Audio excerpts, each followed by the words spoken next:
always, always have a purpose with your posting greater than the followers and the likes.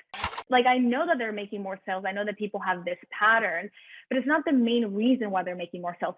So that is the way that I needed to connect with people. So entrepreneurship is the most celebrating industry in the world. People hype you. I mean, you are the star, right? You're the most incredible thing in the whole world. People hype you up. And there's a lot of confidence building, but there's really, really little competence building, which is what it takes for you to make money online, right? For you to be competent. So how many of you have felt for and buying courses and mentorship that increases confidence, but doesn't give you a lot of competence on how to do the thing? I mean, guys, I've gone through so many events, so many courses, so many things that have absolutely nothing to do with what I actually needed in my business, right? So let's dive into another aspect, and then finally we can dive into the work that we actually can do. So another thing that I want to talk about is the identity part. So how are they managing to, how are we managing to continue to go to these things if we know that we're not getting the results? Like, why do we keep doing the same thing? And it's because the identity of the entrepreneur is what we're paying for. We're paying for the identity. Okay. The ultimate goal of entrepreneurship, we all know that the ultimate goal is for us to have a career, right? A career online, a job to replace the one that we don't like. That's our goal. But we're seeing people developing identities instead of an actual job. So we consume our way to an entrepreneurship identity. The more we consume the information, the more you think you're an entrepreneur, but you're really not. Right? So it's like buying, for example, a watch a watch or a Tesla, right? Teslas right now are like, oh my God, if you have a Tesla, you're so successful, right? So people buying Teslas, usually not because that is success to them. No, it's to flash, right? To show like, I am a successful entrepreneur, I'm a successful coach, I'm making money online, and it's flashy. And it's not on purpose. Okay. This is not an evil thing to do. It's just slowly becoming part of if I'm an entrepreneur and I get a Tesla, I am identified as a successful entrepreneur. And that already means success to me, even if I'm not even happy with the relationship I'm at, or even if I'm not even happy with my body, like it's crazy. It's becoming an identity. So the more courses we buy and the more we consume social media and the more we see other people's journeys, the more we think we're successful because we develop the entrepreneurship identity. Okay. I know I'm being a little bit harsh here and like a mom kind of telling you like, wake up, but it is extremely essential for you guys to know this before you keep putting stuff on social media and before wanting to become a full-time entrepreneur. So first, our goal in the online space is to develop a career. We all want an online career, earn a full-time income with an aligned offer, an offer that we actually like, right? That we vibe with, that we resonate. The other one would be reach our ideal client through aligned and realistic marketing, right? Because we don't want to be like those people guaranteeing empty promises, but being blinded by actually what we're saying out there. But for our clients to have a realistic expectation of what it is to work with us. And then we want to connect and collaborate through genuine connections via the DMs and actually talk to people, not just to the camera. And then also provide outstanding results to our clients, because at the end of the day, if you want a profitable business, you need to have a good business model with good results. The first thing is choosing a business model. The left-hand side shows you a representation of a referral-based business, and the right-hand side is a social media-dependent business. Actually, the right one is my business. That's an actual screenshot of my business model. And that business model is, I made it through Funnelytics. So Funnelytics, and it's a beautiful website to teach you how to really know what you're doing and in the order that you're doing it and if it makes sense, right? So in essence, the referral-based business model is the world's, oldest way of marketing, which is word of mouth, right? So it's just like if you like a specific movie and you tell your friend, and then that person tells another friend, and that person says, it's kind of like a network marketing sort of per se, but it's more like you not using social media at all. Like you're not using social media. It's just you do such a good job at your work that your clients that have graduated just can't stop talking about you. And a great example is Elise. Elise is my website designer, and I had 6 months of nonstop work with her. And my experience with her was so legit, so incredible, so breathtaking. Then every time someone's like, oh, who did your website? I'm like, sit down. I need to talk to you about Elise. Like, this girl changed my life. She is the best. Blah, blah, blah. And so you can imagine how people are like, oh my God, Elise needs to do my website. No, like she has to do my website. And if I show you her Instagram, her with her pup, her walking down the street and having some ice cream, had nothing to do with website design, nothing. So she doesn't depend on social media. And that is a perfectly fine and profitable online business. Is that a possibility? Absolutely. Do you want that? You can do it, right? You don't need to depend on social media. So pick, but don't like go, I want to have a referral-based business, but I'm posting online like I have a social media-based business. Pick. You can totally have both. You can even have both business models, which is what I have. And I'll explain in a second how that works. But the social media dependent is, this part is my social media. So this is Instagram, this is my website, this is YouTube, this is calls, like different calls that I get through bookings, and then affiliates. So this is affiliate. I have it right here. This is kind of just people that come as referrals, but then all of this goes to social media. So people that find me through social media then get sent to either my Facebook group or my Instagram, where they get to know me. And then once they get to know me, they go to my DMs or my C2C trainings. And once they go to that, then they go ahead and hop in a clarity session with me, which then takes them to any of my programs, right? So, but I start where? On social media, right? But it's a little bit mixed with my referral-based business. So that is a social media dependent business. It depends strictly on social media. You strategize, you launch, you network in 1 or 2 or 3, in my case, social media platforms. So if you're a creative professional, you really like using Canva, you like promoting on social media, you like talking to people online, and you really, really have a special place in your heart to create, this is a beautiful way to do so. Social media dependent businesses. So first you have to pick, okay? So you pick that, and then once you marry that idea, you align your values with your business. So many of you know me, many of you know my personal values, because I do share a lot of personal things on Instagram. Honestly, guys, you don't have to do this. You don't, to be successful in online, you don't have to share all about your personal values, but you do need to know your company values. And that all starts with knowing your personal values. You guys will probably already kind of guess my values in my personal life, because it has a lot to do with my company values. So you do already know your personal values. You already know them. You already know who you are. And if you don't, it's a great indicative of something that maybe doesn't make you feel aligned. Whatever you're promoting online, you're not feeling good, is because you don't even know what you like. So now let's talk about company values. Here's the thing. Company values is just a non-negotiable. Like, you're never going to change your company values. I mean, very, very rarely, right? Because it's the foundational piece of your company. And this has to really vibe with your personal values, because if not, you're challenging who you are on Instagram. You're challenging who you are on your website. And it's just not going to feel good. Guys, you have no idea how many times when I was in network marketing and I was promoting other people's products, how much I was trying so hard to sell. I was trying and trying and trying. And then I realized, I don't even like this. I honestly don't even like the product. What am I doing? But if you guys know your values, or like the idealistic company for you, what values would it have? So for me, it's communication. I mean, communication for me is everything.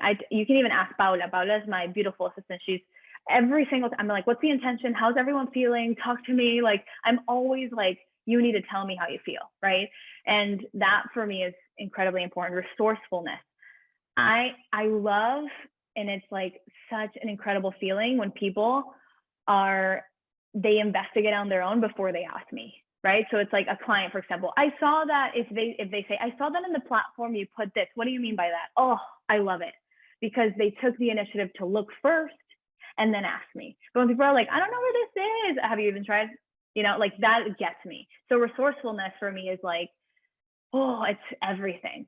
And then personalization, I always say that on my stories too. And if you guys don't know what that means, just pretty much means I want to make sure that my services are completely catered to your personality, your meaning of success, and what you like, right? Not what other people want to. So for example, if I launch an ebook and everyone reads it, it's not a personalized ebook because everyone is going through different shit and they're just consuming the same thing, right? So personalization is important to me. That's why I am my own coach. I don't have co-coaches or other people working for me when it comes to coaching, because I love the personalization aspect. Happiness, I mean, the blissful step, we all know that. Quality versus quantity, which has a lot to do with personalization, and then simplicity, which has to do a lot with my minimalist entrepreneur course and everything that I'm doing regarding digital minimalism. Okay. So now you can probably understand how important it is to not only pick a business model, but align that business model with your values so it all makes sense. So guys, I mean, we're probably already going like, I never ever thought of any of this, right? And then I was thinking, why didn't I even like selling online? Well, duh, because you don't even know where you're selling, right? Or at least you don't know why you like what you're selling. So 1, understand your business model. 2, figure out your company and personal values. And 3, this is actually a little chart that I created for my membership clients, which is very interesting because what I mean by customer journey, and I'll read these if you guys can't really see it, but what I mean by customer journey is, how do you talk to people that don't know you? How do you talk to people that do know you? How do you talk to people that love you? And how do you talk to your clients? When people talk the same to all of these people, it's very confusing, right? So imagine if I just go, you guys already know me at some point. You at least are engaging with me right here, right? All of you are my hot leads.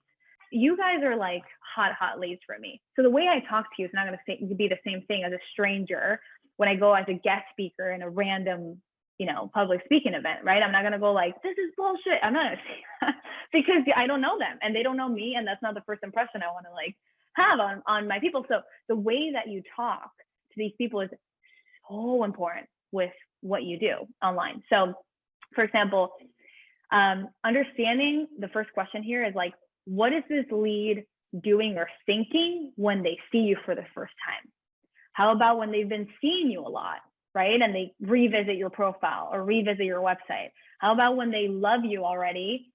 What are they seeing? Are they having any call to actions or any opportunity for them to contact you? Like, do you have content for each and every one of these people, right? How is this person hearing from you? Do your hot leads always hear from you on Instagram, or do you have a more intimate setting like email marketing or a Facebook group? Okay. Knowing your customer journey is essential, guys. You cannot talk to the people that don't know you the same way as the people that know you. And also meeting people where they're at. Some people are not ready to hear things. Like if I told someone that just met me, you need to understand their customer journey, they're going to be like, I don't even know what I want to do. Right? I don't even know what I want to monetize. I don't even know if it's profitable. You can't tell me that I need to understand my customer journey. You don't even know me, right? So, but if I tell them like, are you even happy? Are you happy? Are you happy with your life right now? What is the meaning of success and happiness to you? That's way more like, easy for my stranger cold lead. And I see so many people marketing their product too, their product pitching to the cold market when they haven't even increased their value and their credibility. Now let's talk about one of probably the newest things that I've done lately, which is aligning my message and verbiage. In my Jumpstart Your Business course, I had a tactic called the FOMO tactic. Okay. Do you understand how repulsive that sounds to me right now, studying digital wellness and saving people from the FOMO feeling? Oh my gosh, it's embarrassing. I had documents like, oh, use the FOMO tactic and do this FOMO thing and the FOMO. Oh my God. When I got certified in digital wellness, I changed this is what you're seeing right now is what I started looking at. I was like, what was I saying in this video? In this video, I said something like how coaches and network marketers are making more sales, right? which is like, I don't know that. Like, I know that they're making more sales. I know that people have this pattern, but it's not the main reason why they're making more sales. Maybe they have more belief, or just like the title is not, I wouldn't use that title today. I said the right things in the message, but the title really is not aligned with what I would have said. In my ebook, for example, there's a lot of verbiage that I changed in my ebook of saying like, make money online, no experience, which has some truth to it, but not really. Like, you have to have some experience before you launch your online business. I wasn't specific enough. I knew what I was saying, but I wasn't specific enough. Then I went to my Facebook groups. I heard myself like say a couple things. I looked at my previous bio. I changed my bio like 3 times while I was getting certified. I was panicking. I was doing way too many things wrong in my eyes, right? My version of success. And my courses, I changed my whole entire courses. I realigned my verbiage. I realigned my message. And I did this probably 4 times in my whole career. I did it when I became a nomad and my message changed. I did it when I left my network marketing company and I was not selling anyone else's product anymore. I did it when I got certified in digital wellness, and I now did it when I got educated on online scams. So change your verbiage, what you have up online. It's never too late, okay? If it feels wrong, change it. Change it, because then you're gonna feel shy about pitching it. You're not gonna actually talk about it because you feel a little shy about it, or you're not really aligned. This happened to me all the time. I used to not send sales pages because I was so embarrassed with the verbiage or like how scammy it sounded. Then we have seasonal audit. Seasonal audits are CEO days. I do this probably once a month, or if not more. I actually have my social media strategist do it for me sometimes, and my business manager do it for me as well. And seasonal audits, it's just not going by what you learn from gurus or even your mentor. This is going by the actual tangible results of your business. So looking at your finances and seeing the patterns, looking at your insights on Instagram and seeing who vibed with what. This was something very interesting that happened to me lately. I started educating more about business online and like giving tips online regarding business. But what people loved and vibed and interacted with was when I talked about traveling. So people wanted my courses, but they didn't want it because of my business skills. They wanted it because of my lifestyle. So that is the way that I needed to connect with people. It's like, I have this time, and there's a reason why I have this time. I'm not a scammer. I did the work. I did my thing, but they don't want to hear about it on my Instagram. They want to hear about it on my trainings, but they just want to look and get inspired on my Instagram. So I changed my whole entire business again to tailor that, because that's what was working. Okay.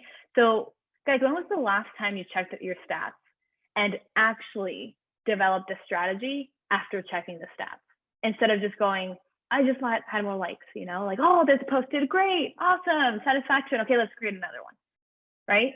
Then we have qualified guidance.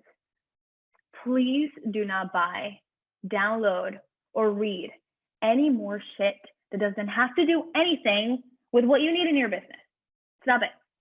Stop it. No more. Okay. And this goes a lot with who you follow on Instagram, who you put in a pedestal. Like, you need to understand also what you're consuming, and that has absolutely everything to do with your confusion and your lack of clarity. So how do you qualify guidance? How do you do this?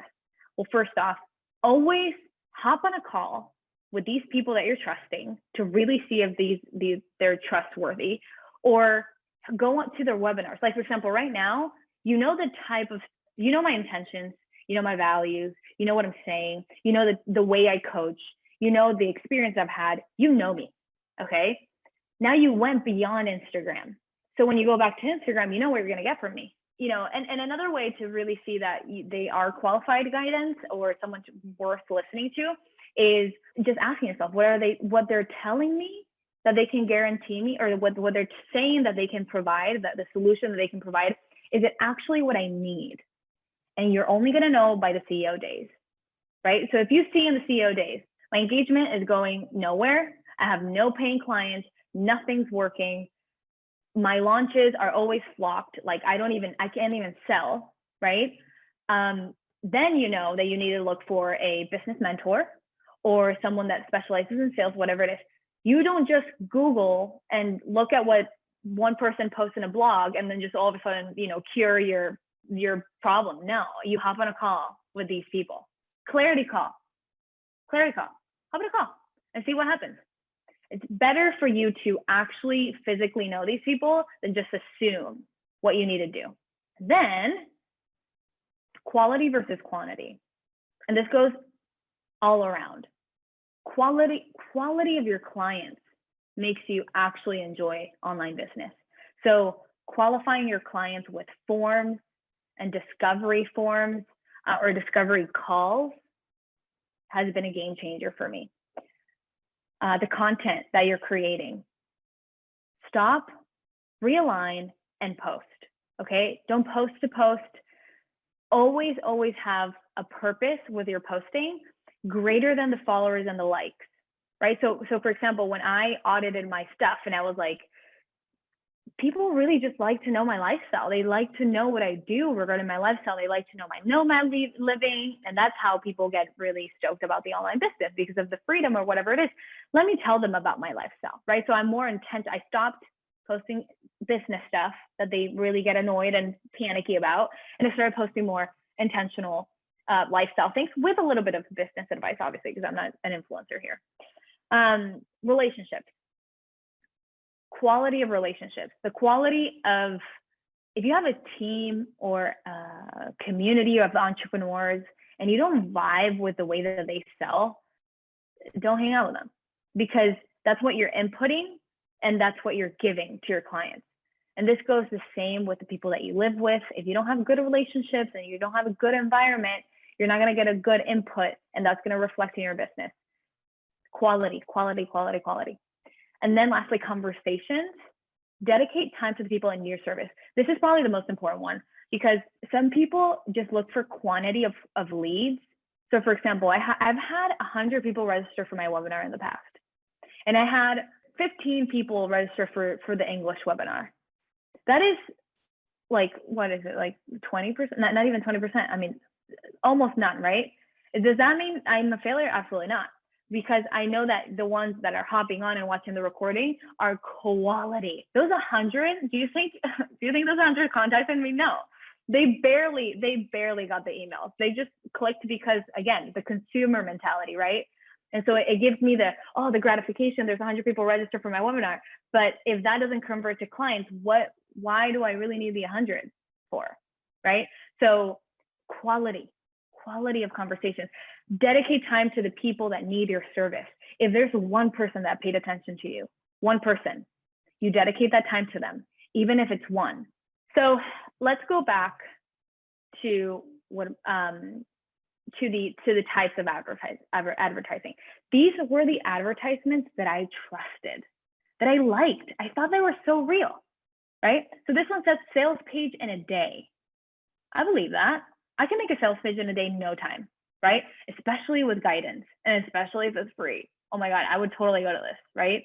Because then, I can learn what the copywriting is, what do I have to say, what do I have to put first, what do I need, like all of that in a day. Perfect. This one says transform your business into strengths-based powerhouse. And so it says learn how to use Clifton's strengths to identify and launch your scalable offer. So learn how to use, that's a key word. It's not how to launch, like this is how you're going to launch a very successful, whatever it is. You don't know me. You don't know if that's going to be successful for me, right? But learn how to use this software to launch a successful, like the successful part is on you. You need to have a successful brand. You need to have a successful offer, but I can teach you how to use this software to make it even more dope, right? So that is genuine. It makes sense, the title. This one too, published and paid. Full day virtual workshop, and it says learn the fundamentals. She's teaching fundamentals. She's not teaching you how to become a millionaire as a writer and getting published. She's saying, I'll teach you the fundamentals of writing and publishing a book and using your bio to build a six-figure business. So see how she says six-figure business? Because of what she says in the beginning, she's safe. Okay, because he says, I'm going to teach you the fundamentals of how I grew my six-figure business. I'm not going to teach you how I did the whole thing. I'm going to teach you the fundamentals. That is key. And then the last one, it says, it's a post that says 5 ways to effectively engage on Instagram. Okay. Engaging on Instagram, it's tangible. I know how to engage, right? We know how to engage, have conversations, like on posts. Like, yeah, that makes sense. You're guaranteeing me those results.